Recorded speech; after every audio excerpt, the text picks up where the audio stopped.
Bonjour à toutes et à toutes, c'est Safran. Oui, c'est Safran qui est juste là. Voilà, et Stéphane pour la chaîne Foilier. Nous vous remercions de nous retrouver chez nous. Et donc chez vous, je vous l'avais dit, ils n'allaient pas passer à autre chose. Nous, bon voilà, maintenant la cérémonie d'ouverture, on est quelques-uns à estimer que c'était une réussite pour toute une série de raisons, que c'était un doigt d'honneur à Emmanuel Macron, que c'était un doigt d'honneur à toutes les politiques complètement rétrogrades, racistes, xénophobes, homophobes, islamophobes, tout ce que vous voulez.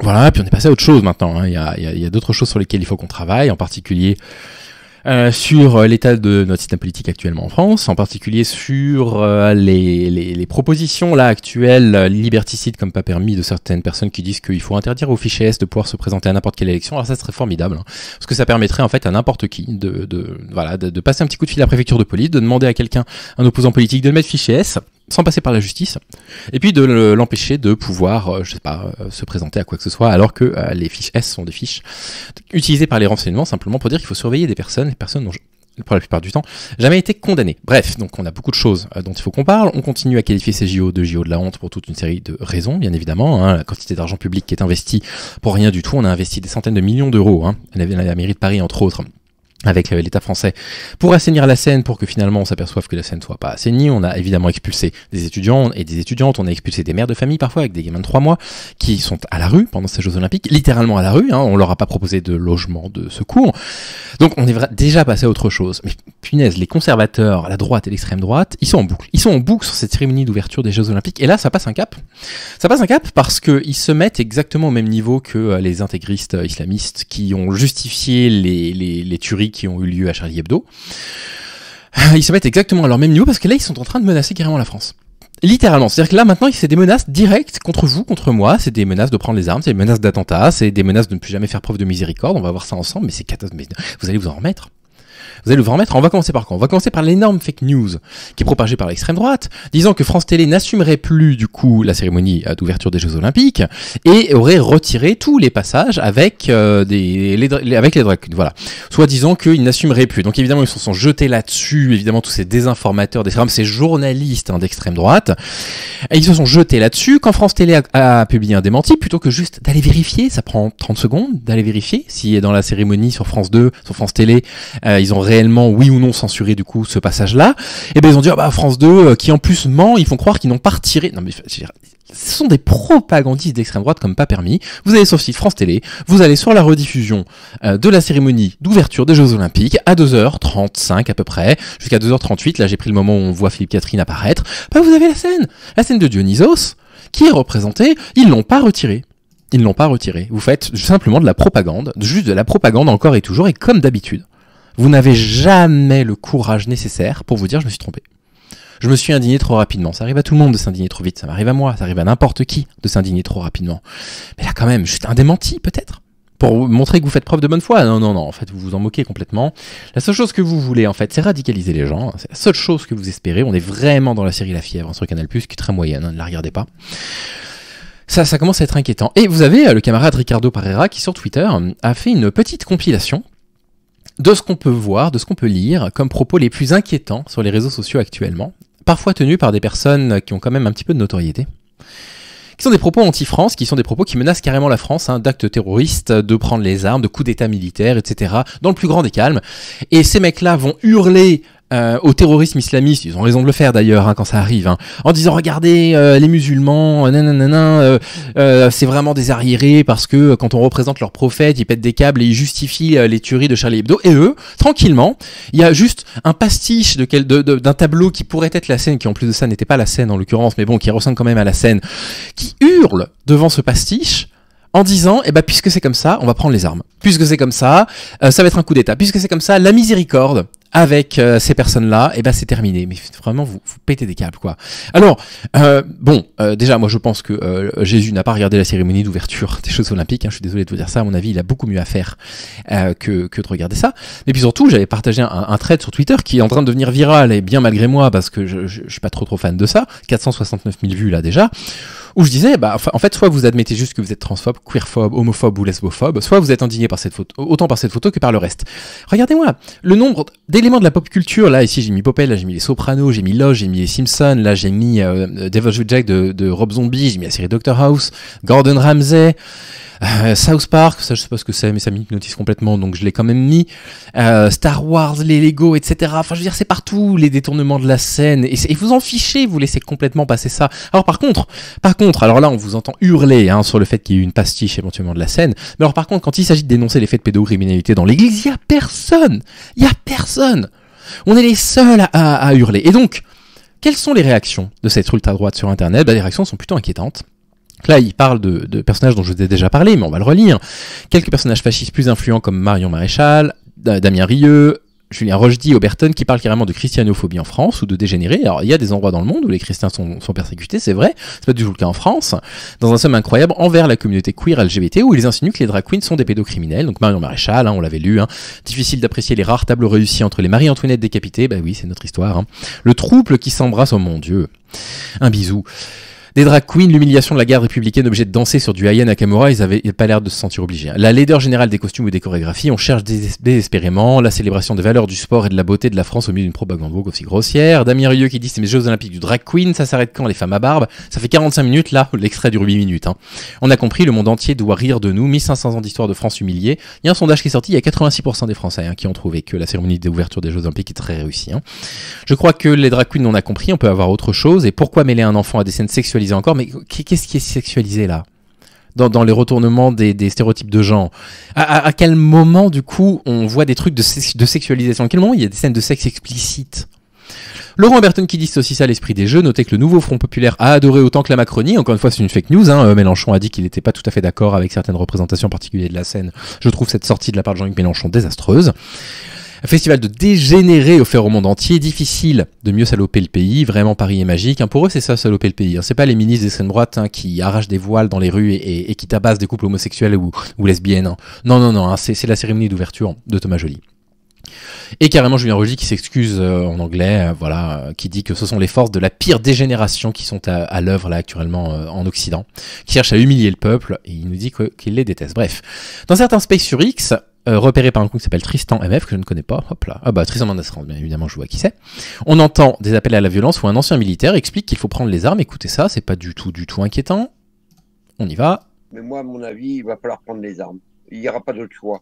Là, c'est fini. Je vois plus comment on peut faire. Les élections, vous l'avez bien vu, ça n'a rien donné. On l'a pu le voir, nous aussi, on a suivi vos élections. On a vu qu'en réalité, écoutez, retour à la case départ. Les élections, que ça soit sous Sarkozy, sous le débat de l'appartenance à l'Europe ou pas, avec le traité de Maastricht, on l'a bien vu, la France avait voté non, puis en fin de compte, elle a été obligée d'obéir. Non, en fin de compte, là, je pense c'est triste. Je suis un ancien militaire, je n'aime pas ça, j'ai vécu des pays en guerre civile, mais malheureusement, les Français et le monde occidental va devoir prendre les armes. Il va falloir. Oui. Voilà. Bon, vous avez un imam qui dirait un tiers de ce qu'il vient de dire, il serait expulsé manu militaire, et ce serait normal d'ailleurs, mais ce type-là probablement ne risquera absolument rien. Quand vous avez eu l'imam Majoub Majoubi qui se fait expulser sans décision judiciaire, au final la justice a mis son nez dedans, a validé l'expulsion, j'ai plus rien à dire. Si la justice a pris la décision, moi j'ai plus rien à dire. Qui tient un discours contre les nationalistes, qui était maladroit, c'est sûr, moi j'ai pas du tout aimé son discours en l'occurrence, qui se retrouve expulsé, et puis on entend ça. Tranquillement, d'accord, sur Twitter, par des personnes. Oui, il faut prendre les armes. Faut prendre les armes en France, d'accord, il faut aller au coup d'État. Dans les groupuscules d'extrême droite et de droite radicale, continue à nous dire le camarade Ricardo Pereira. C'est la négrophobie et le racisme qui prend le devant, dont la cible principale est Aya Nakamura, mais pas seulement. Ils appellent carrément à une nouvelle croisade. Regardez, donc, image incroyable. J'aime les nègres. Enfin, c'est incroyable d'écrire un truc pareil. Allons enfants de la patrie, le jour de gloire est arrivé, ils sont scandalisés par l'idée que ce ne soit pas une femme blanche qui chantait la Marseillaise, excusez-moi, mais son interprétation était absolument bouleversante. Je comprends pas. Évidemment, c'était orchestré par les Juifs. L'ennemi, le premier ennemi, c'est le Juif, car tout ce que vous voyez, par exemple les JO, c'est les Juifs qui ont ordonné cela, et les Mahométans sont leurs valets. La suite sont les pendaisons, voilà. Donc on a comment nos cols blancs patriofiotes peuvent-ils encore s'amuser à la satire sur Twitter en rappelant fort républiquement l'abolition de la peine de mort, alors que le résultat d'un spectacle aussi honteux devrait se traduire par le déstockage, de W40, la lubrification des poulies, de la rafle des traîtres et du recyclage des têtes roulantes. Ces Judas peuvent être sûrs que nous leur réserverons le sort qui leur reviendra de fait. La torture puis la pendaison la plus lente pour ceux qui ont osé faire cette cérémonie, mais c'est gravissime. Puis arrive le complotisme, le plus cité étant le satanisme, ça nous intéresse un peu moins. Certains voient la tête du Minotaure dans la cérémonie d'ouverture, le culte du veau d'or qui ramène à Satan et aux Juifs. Le culte du veau d'or, grosso modo, vous avez, si ma mémoire est bonne, dans l'Exode, Moïse va récupérer les 2 tablettes des 10 commandements, il y a 5 commandements par tablette, il me semble. Quand il redescend, après avoir reçu du coup les révélations sur les tablettes, il s'aperçoit que les Juifs qu'il avait suivis dans l'Exode, pendant l'absence de Moïse, ont perdu la foi en Dieu et ont vénéré un veau d'or. Voilà, c'est ça, le mythe du veau d'or. Et du coup, il y a d'ailleurs un des 10 commandements qui dit qu'on ne vénérera pas de fausses idoles.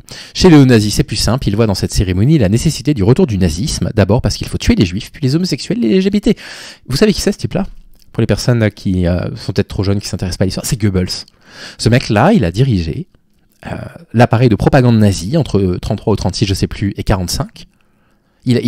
C'était le responsable de la propagande nazie. C'est un mec qui a assassiné ses 6 enfants dans son bunker avec sa femme quand ils ont compris que Berlin allait être envahi, quoi. Et là, vous avez carrément, voilà, ça justifie le retour de Hitler. Voilà, bref. Voilà ce qu'on va passer. Là, on a aussi, pour conclure ce rite satanique, non mais je veux dire... Ça, c'est incroyable. Ça peut être vu de beaucoup de façons différentes. Ça peut être vu comme un mythe 7, ça peut être vu comme le mythe des chevaliers de la table ronde, ça peut être vu comme un des cavaliers de l'Apocalypse. Bref, ça peut être vu de la façon que vous le voulez, quoi.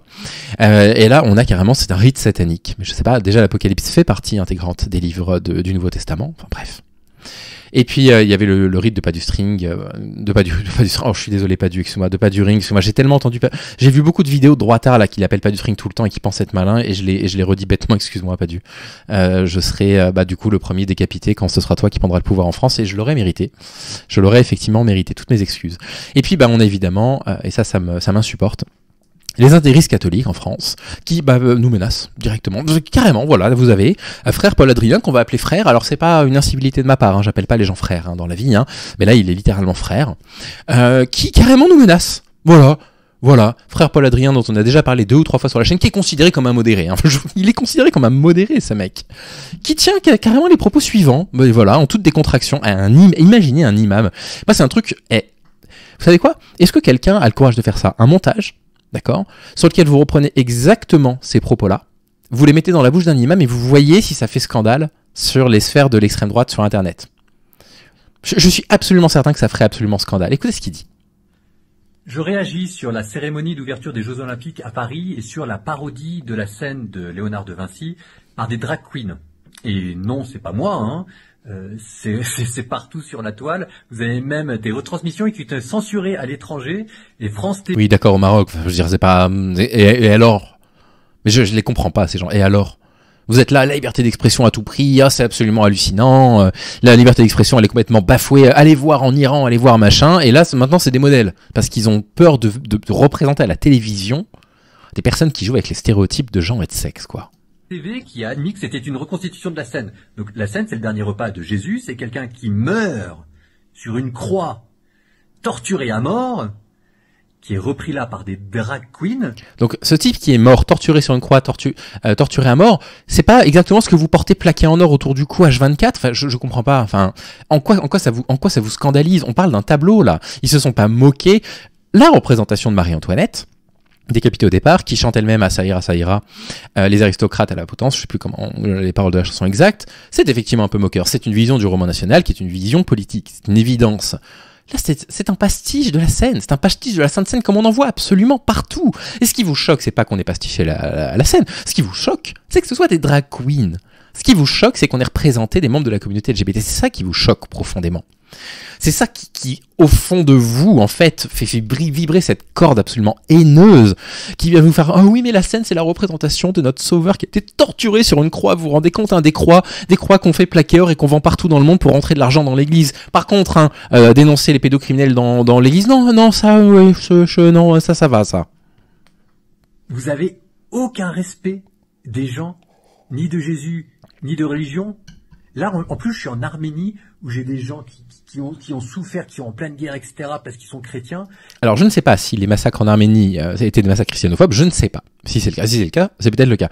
Mais le fait est qu'en France, quand vous envoyez un CV et que vous avez un nom chrétien, une tête de chrétien, à savoir que vous êtes blanc, quoi, mais vous n'êtes pas discriminé, en fait. Et donc, ça n'a pas la même valeur symbolique que de se moquer de telle ou de telle religion. Ça n'a pas les mêmes conséquences. Enfin, c'est absolument évident. Alors, mon avis à moi, c'est qu'on devrait pouvoir pasticher n'importe quelle religion. On devrait pouvoir caricaturer n'importe quelle religion. Je déteste Charlie Hebdo pour le journal de propagande qui est devenu, qui pour moi est devenu un journal d'extrême droite. Mais sur la question du blasphème, pour le coup, je suis entièrement d'accord avec eux. Il n'y a pas de blasphème en France. Il n'existe pas de droit au blasphème. On ne peut pas blasphémer en France parce que le blasphème n'existe pas. Et donc, là, vous êtes en train, frère Paul-Adrien, d'être scandalisé par le fait qu'on ait pastiché un tableau. Mais je comprends pas, vous avez le droit d'idolâtrer un tableau ? Vous avez le droit finalement d'idolâtrer un tableau ? Je ne comprends pas. Qu'est-ce qui vous choque ? Ah oui, c'est des drag queens. Et en France, mais moi j'appartiens à une génération de chrétiens qui n'acceptera pas de se faire cracher à la gueule. D'accord, donc là, il nous le dit, moi j'accepte pas qu'on crache à la gueule. Attendez, c'est un début de menace ? Vous allez voir, c'est complètement une menace. Hein. Vous prenez notre miséricorde pour de la lâcheté, et dans ces cas-là, Dieu nous demande d'arrêter d'être miséricordieux. Qu'est-ce que... Attendez, excusez-moi, vous êtes en train de nous menacer ? Un imam dirait, vous nous demandez d'être miséricordieux, mais si vous ne nous respectez pas, Dieu nous demande de ne plus être miséricordieux. Excusez-moi, mais c'est une menace ? Mais c'est complètement une menace. C'est quoi l'inverse de la miséricorde ? Je vais pas les vérifier dans un dictionnaire, ça se trouve c'est pas exactement ça, mais l'idée c'est la rancune, quoi. Si vous n'êtes pas miséricordieux, vous êtes rancunier contre quelqu'un. C'est-à-dire quoi ? Vous allez nous faire payer ? Vous allez faire payer à la France le fait qu'à la cérémonie d'ouverture, Thomas Joly représente... Mais vous pétez un câble, ma parole. Mais non, mais vous allez prendre un petit peu de valériane, vous allez faire une demi-heure de vélo d'appartement ce soir, vous allez passer une bonne nuit et vous allez passer à autre chose. Parce que très sincèrement, il y a des choses très préoccupantes qui se produisent dans notre pays. Il va falloir que vous passiez à autre chose, parce que là vraiment vous êtes les plus grands fragiles que j'ai vus de ma vie entière. Mais c'est pas possible que vous tourniez en boucle là-dessus. Vous êtes des désinformateurs d'extrême droite. Vous êtes scandalisés parce qu'on a osé représenter la communauté queer, la communauté trans, les communautés LGBT en général. Et ça vous scandalise, franchement, mais des propos pareils. Voilà, sachez-le, les intégristes religieux, catholiques, du coup, menacent actuellement la France. Voilà, de coups d'État militaires, de ne plus jamais faire preuve de miséricorde à notre encontre, avec un ton un petit peu menaçant. On pète un câble. Vraiment, on pète un câble. Ça veut dire quoi, frère Paul-Adrien ? Dites-nous, ça veut dire quoi ? C'est quoi concrètement ? Qu'est-ce que vous allez faire, en fait ? On arrête d'être miséricordieux avec vous, c'est terminé, on sera plus miséricordieux. Vous nous menacez ? C'est une vraie question que je vous pose, je n'affirme pas, je vous pose une question. Je trouve ça dingue. C'est fou qu'on doive encore parler de ça. Et il y a une cérémonie de fermeture, de clôture des JO qui est aussi organisée par Thomas Joly. Connaissant le bonhomme et ayant vu pas mal de ses mises en scène déjà, bon voilà, les codes classiques prout-prout de la bourgeoisie s'assoient dessus. Bon voilà, à mon avis ça va de nouveau criser. Et c'est fatigant. Allez, passez une très bonne journée. Je vous souhaite de prendre soin de vous et je vous dis à très vite. Salut les amis.